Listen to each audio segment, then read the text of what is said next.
Latest టెక్నాలజీతో చిన్న injection తో నన్ను పూర్తి ఆరోగ్యవంతురాలను చేశారు. Elite spine and pain management centre, Manikonda, Dilsukh Nagar.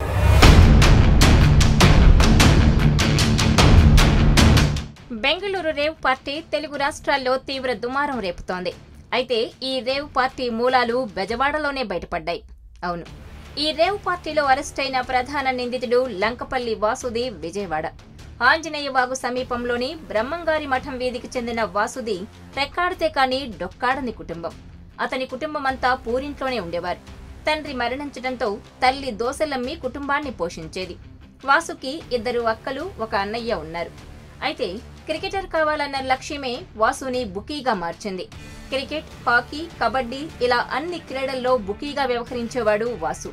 Telugu రాష్ట్రాలు సహా బెంగళూరు, చెన్నై, ముంబైలో భారీగా బెట్టింగ్ నెట్వర్క్ ఏర్పాటు చేసుకున్నాడు.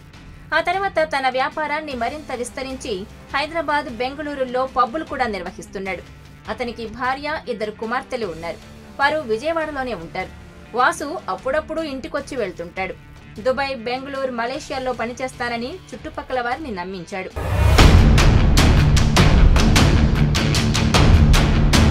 ఇలా క్రికెట్ బెట్టింగ్ మొదలుకొని రాజకీయ బెట్టింగ్ల వరకు అన్నీ కలిసొచ్చి కోట్లకు అధిపతయ్యాడు వాసు. క్రికెట్ సహా దక్షిణాదిలో ఏ రాష్ట్రంలో ఎటువంటి ఎన్నికలు జరిగినా బెట్టింగ్లు నిర్వహించేవాడు. దీని ద్వారా కోట్లాది రూపాయలు ఆర్జించాడు. ఈ బెట్టింగ్లపై వాసు 200 కోట్ల వరకు సంపాదించినట్టు తెలుస్తోంది. ఎక్కడికి వెళ్లినా విమానాల్లోనే తిరిగే వాసుకు కోటి విలువైన లగ్జరీ కార్లు 4 ఉన్నాయి. విజయవాడ, హైదరాబాద్, బెంగళూరు, చెన్నై తదితర ప్రాంతాల్లో భారీగా విల్లాలు, ఇళ్లు కొన్నాడు. ఒక్క విజయవాడలోనే 2 విల్లాలు, ఇళ్లు ఉన్నట్టు తెలుస్తోంది. విజయవాడలో చాలా సార్లు తన అనుచరులు పట్టుబడినా తన పలుకుబడిని ఉపయోగించి బయటకు తీసుకొచ్చేవాడు. ఈ వాసు బెంగళూరు రేవ్ పార్టీలో తప్ప ఇప్పటి వరకు ఎక్కడా పట్టుబడలేదు. లాక్డౌన్ సమీపంలో క్రికెట్ ఆడుతుండగా కాలికి తీవ్ర గాయాలయ్యాయి.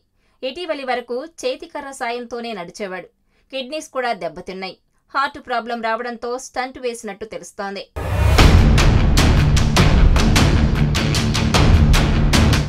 ఇక ఈ నెల 18న సాయంత్రం బెంగళూరు శివారులో బర్త్డే పార్టీ పేరుతో రేవ్ పార్టీ ఏర్పాటు చేశాడు. ఈ పార్టీకి దాదాపు 250 మంది వరకు హాజరైనట్టు తేలింది. అయితే ఇప్పటి వరకు 101 మందిని గుర్తించగా పరారైన వారి వివరాలు సేకరిస్తున్నారు. ఈ పార్టీలో భారీగా డ్రగ్స్ వాడినట్టు తేలింది.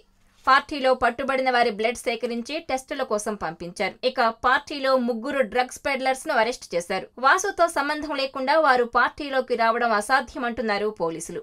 దీనిపై కేసు నమోదు చేసుకుని దర్యాప్తు చేస్తున్నారు. మరోవైపు నిరుపేద కుటుంబానికి చెందిన వాసు ఇంత త్వరగా కోట్లాది రూపాయలు ఎలా సంపాదించాడో అర్థం కావడం లేదని చెబుతున్నారు స్థానికులు.